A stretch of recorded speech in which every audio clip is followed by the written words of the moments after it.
Today in the Global African, we'll talk about a potential change to the Rwandan Constitution that could extend President Kagame's tenure. We'll also talk about the parallels between the war on drugs in the United States and war on drugs in Brazil.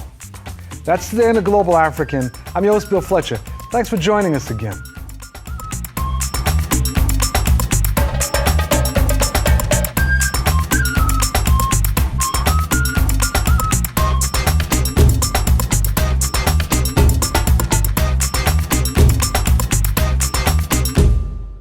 Ronald Reagan and the United States Congress passed the Anti-Drug Abuse Acts of 1986 and 1988, legislation aimed at addressing the drug problem in the United States. These laws were striking in their demonization of crack cocaine, setting penalties on crack that were, listen to this, 100 times more severe than white powder cocaine. This despite the fact that the two are different forms of the same exact drug. The legislation also mandated that those found with possession of crack spend at least 5 years in prison, while making no such provision for powder cocaine. These policies called for a sharp increase in hiring of law enforcement, helping to usher in what we now call the war on drugs. Brazil appears to be following a similar path in their attempt to address its crack problem. The country recently allocated $4 billion towards this effort. This money is not going towards educating Brazilians on the similarities between crack and powder cocaine. As a result, many myths and stereotypes about drugs persist in Brazil, as they did in the United States. However, much of the funds from this multi-billion-dollar allocation are going to law enforcement. Like the United States, Brazil's black population faces systemic police violence. For instance, from 2003 to 2013, police in Rio de Janeiro killed, on average, 915 people each year, 70% of those victims being Afro-Brazilian. By not addressing social and economic conditions that give rise to drug-related problems, our next guest argues that the war on drugs merely sustains racial and economic issues. On this segment, we're going to look at the similarities between the so-called war on drugs and the expanding war on drugs that's taking place in Brazil. We're joined by Professor Carl Hart of Columbia University. Professor Hart has published nearly 100 scientific articles in the area of neuropsychopharmacology. His recent book, High Price, a neuroscientist's journey of self-discovery that challenges everything you know about drugs and society, was the 2014 winner of the Penn E.O. Wilson Literary Science Writing Award. Fast Company magazine named Professor Hart one of the most creative people for 2014. Welcome to the Global African. Happy to be here, bro. So, Professor, I'd like to start by building on or asking you to explore some of the issues that you've raised about the distinction or lack thereof between crack cocaine and powder cocaine. If we think about let's just take crack versus powder, and then we can go from there. In the United States in 1986, we passed the harshest drug laws that we'd ever seen in the country when it came to crack. We punished crack cocaine violations 100 times more harshly than powder cocaine violations, in part because we were told and we thought that crack cocaine was 100 times more addictive, more dangerous than powder cocaine. That's what we thought. Mm-hmm. And we extended these laws in 1988. Now, fast forward several years later, the United States Sentencing Commission did a study. They had lawyers, physicians, psychologists, neuropsychopharmacologists all testify before them.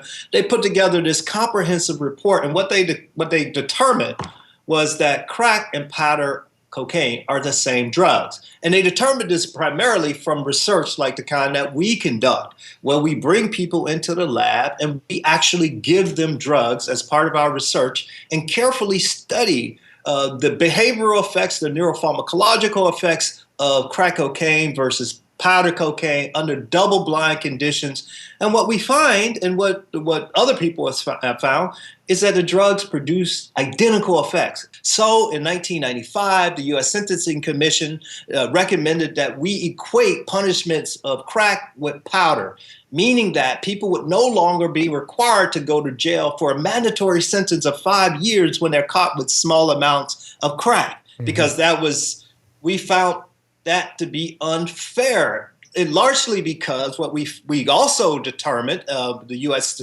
Sentencing Commission determined, was that 80% of the people who were convicted under these laws, under this tough law, were black people, even though black people did not make up the majority of crack cocaine users. But where did this come from, doctor? That's what I mean. Where did the notion that it was more addictive, more dangerous, et cetera, where did that come from? Who was promoting that and why? Well, what happened was that crack appeared in the United States on a large scale, about 1985.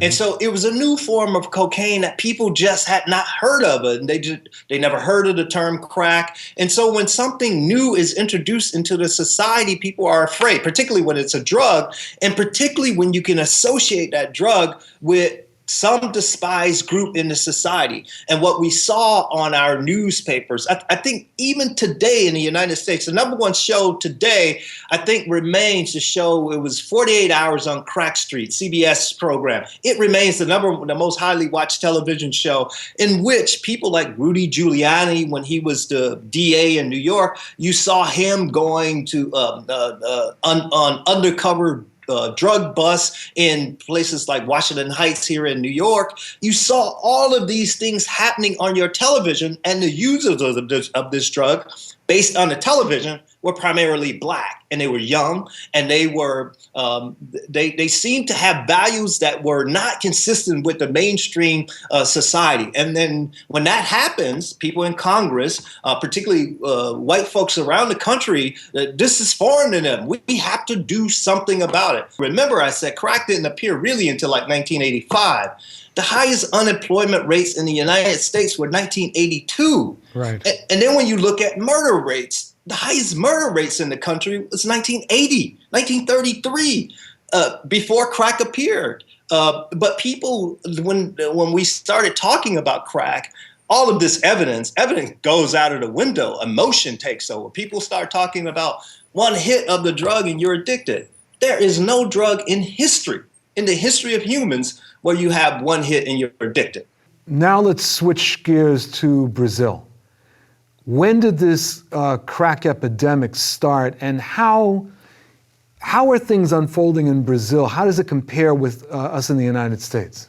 Okay, the first thing we have to be careful is not a crack epidemic. The rates of crack use are relatively low compared to cocaine use and other drugs. So that, okay, I stand corrected. Yeah, and in the United States, it never was an epidemic either. But although people were saying that, crack use rates were always relatively low compared to cocaine and other drugs.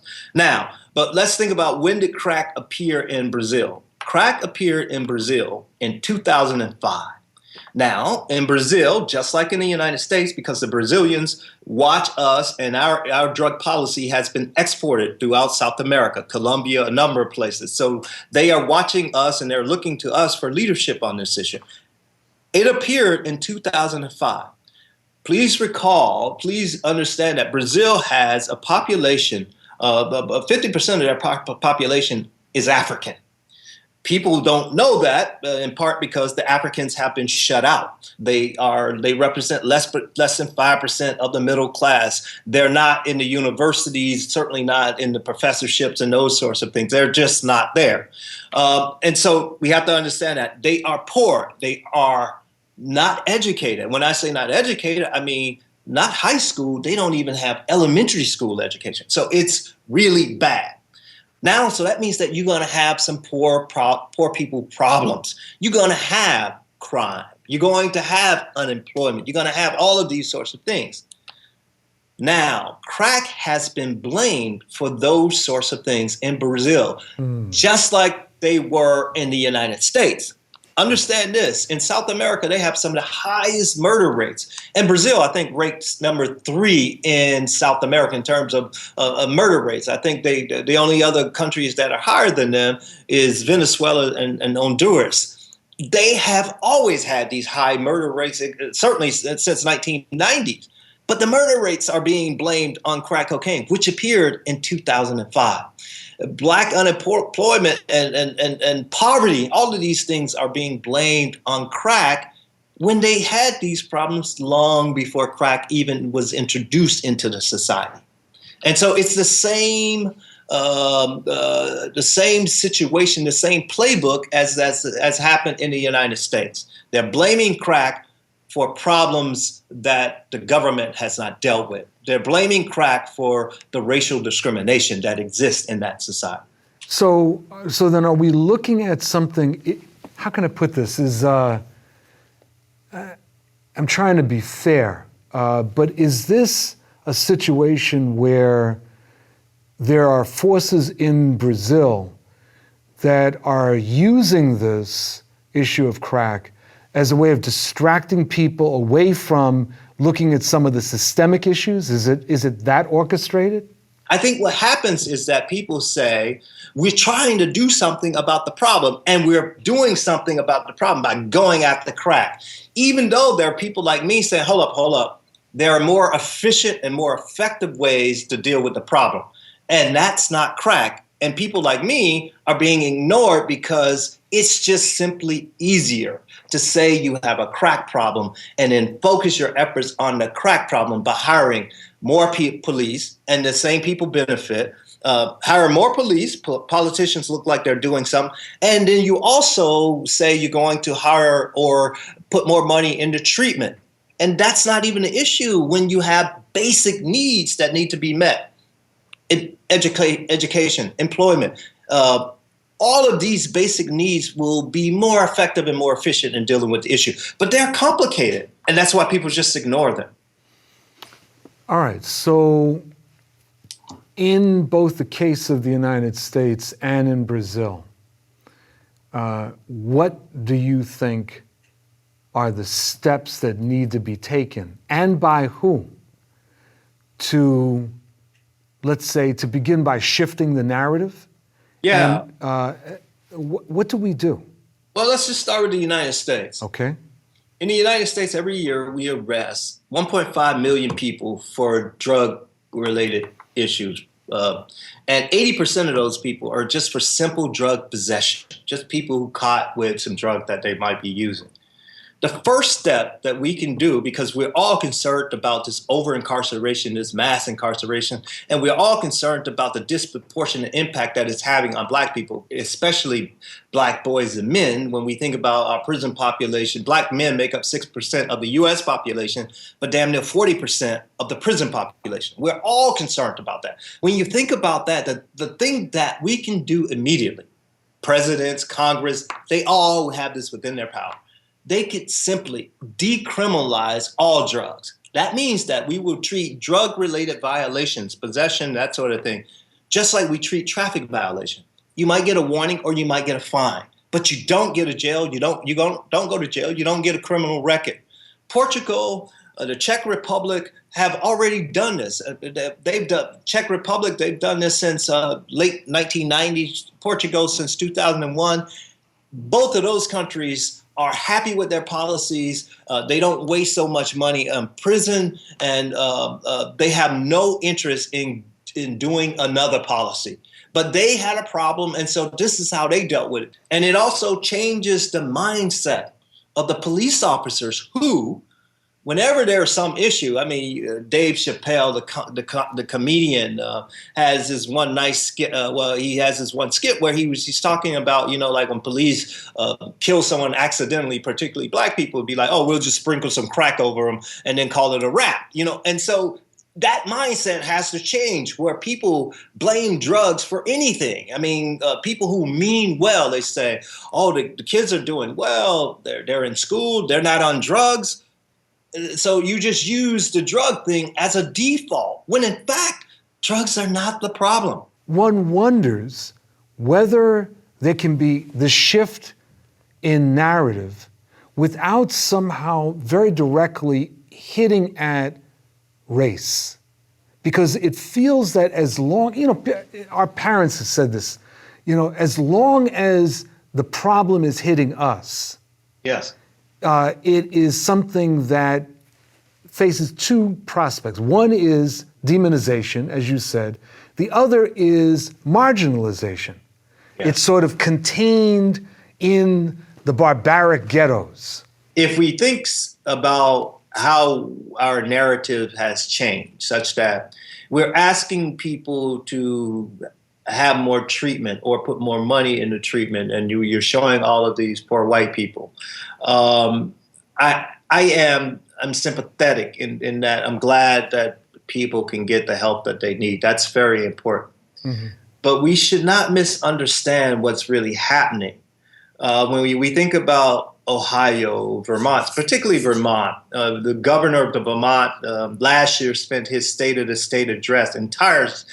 state address addressing this heroin issue. And people gave him praise for being forward-thinking, open-minded, and those sorts of things. Now, when you think about the people who are using heroin there, who they're calling the users, they're white, of course. Mm-hmm. But if you read the newspapers out of Vermont, and you read carefully, and you see who they are arresting for heroin, where people are advocating stronger and longer sentences for heroin dealers, they are Black and Hispanic, and they're coming up from New York, they're saying. Mm-hmm. So we're going to have the same result no matter who the face is when it comes to enforcing the law.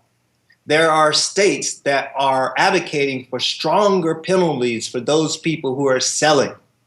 And those people will always be the people who are despised in the society. And in some case, they are poor white people.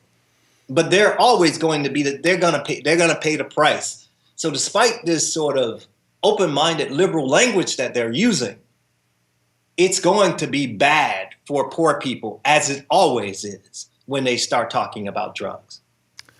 Dr. Carl Hart, thank you immensely for joining us on The Global African. Thank you for having me, bro. Thank you very much for joining us for this segment of The Global African. I'm your host, Bill Fletcher. Don't go anywhere.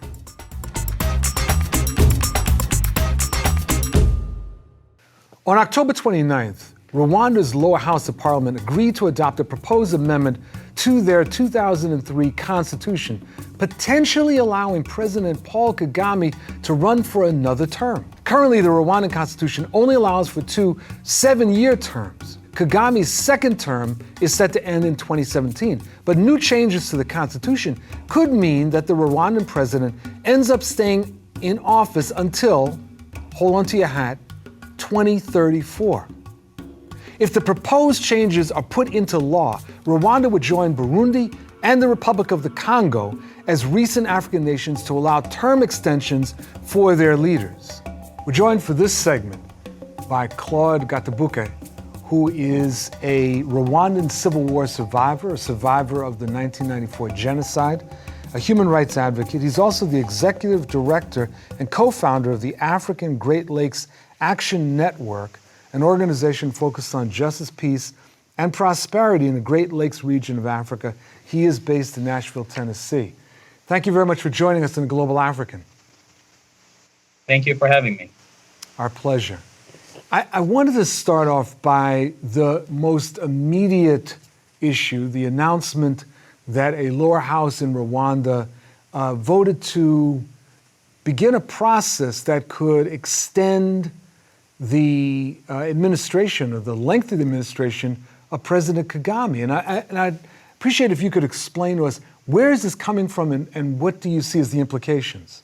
There is a reason for this extension. Many have not heard, but the ruling party, the Rwandan Patriotic Front, has committed a lot of atrocities over the last 25 years since the initial invasion of Rwanda. The atrocities both inside of Rwanda and also outside of Rwanda in the Congo, but and extrajudicial killings of Rwandan nationals who are opponents of the government. all over the globe. Um, there are a number of high-ranking military officers in Rwanda who are wanted in various countries. In fact, one was arrested in London this summer and spent almost 2 months. This is the chief of intelligence in Rwanda who was uh, put in jail in London, and the extradition to Spain, where he's wanted, did not take place. However, he is still wanted for terrorism and other acts that he's committed in Rwanda. And this is under the ruling party and President Kagame. And Paul Kagame has not been indicted in any of the international cases because he is a sitting head of state. Let me ask you this, just to clarify. In much of the rest of the world, President Kagame is looked at as a hero.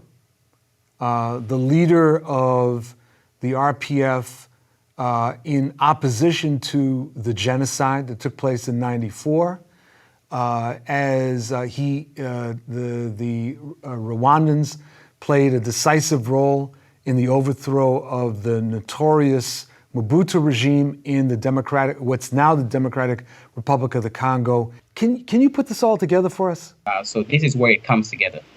There is a recent report by Human Rights Watch demonstrating how homeless people, street children, and other poor people are removed from the streets of Kigali, the capital, in Rwanda, and taken to jail and incarcerated so that they can keep a clean image of the city. There were also the report in 2010 in the New York Times of the children, street children who have been rounded up and sent to the Iwawa Island in Lake Kivu, and they are imprisoned there to keep the city clean. And to your point on the removal of President Mobutu of Zaire and now DRC, that was just a replacement of a friendly tyrant by a new and younger generation of friendly tyrants. If you remember the record of President Mobutu, he didn't only rule the country for 32 years and basically bankrupt the country and was extremely repressive, but he also supported apartheid South Africa, which also the United States supported. Right. In fact, President Mandela was on the list of terrorists up until recent years. That's right. So President Mobutu was a puppet of Western countries, especially the U.S., the UK, and France. And so Kagame came and Museveni as the younger and newer Mobutus of the region. And what he did was provide a different tyrant to continue to support the interest of especially multinational mining companies that are operating in the Congo and exploiting the people of the Congo. When Mobutu was getting old and he was no longer of use. And today, the invasion of the Congo has produced more casualties than President Mobutu ever was able to achieve. The conflict in the Congo has produced more than 5 million innocent dead people. And the majority of those people are children under the age of 5. That is a little known fact. It's the most underreported, the deadliest conflict since World War II, but the most underreported conflict when you look at the human casualty. In both the cases of Uganda and Rwanda, the movements that were led by President Museveni in Uganda and Kagame, in initial stages, certainly in the 1980s, Museveni and the National Resistance Army that succeeded in winning power had reputations for being very progressive, introducing very progressive changes to Uganda. The RPF was initially seen as a revolutionary force that had a collective leadership. I'm trying to understand what happened.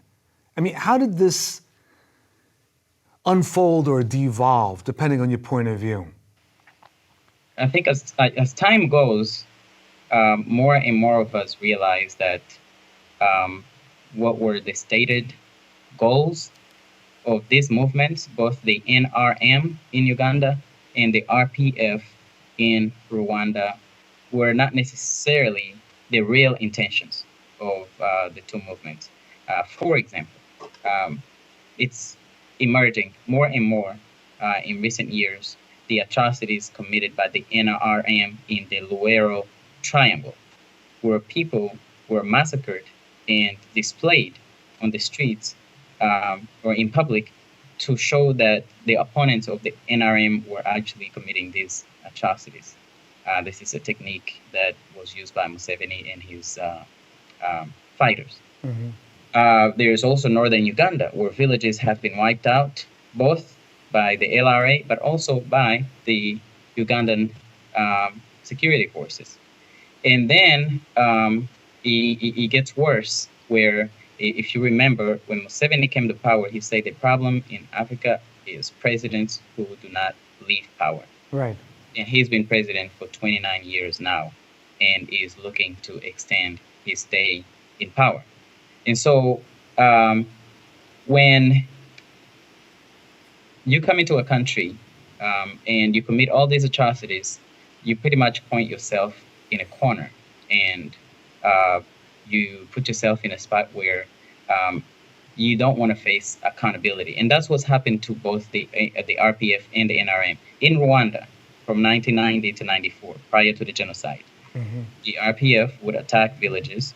They would call people to meetings, a whole village, and lure them with promises of providing food and also giving them security briefings.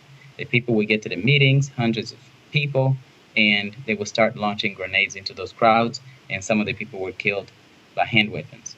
And so there were people living who had those testimonies even prior to 1994 when the genocide took place. And then fast forward to post-genocide, where the RPF went into the refugee camps in Congo and wiped out as many refugees as possible, killing over 200,000 Rwandan nationals. In Rwanda, there is a long string of critics who have either been killed, exiled, or jailed. In fact, Rwanda is known as a very progressive country.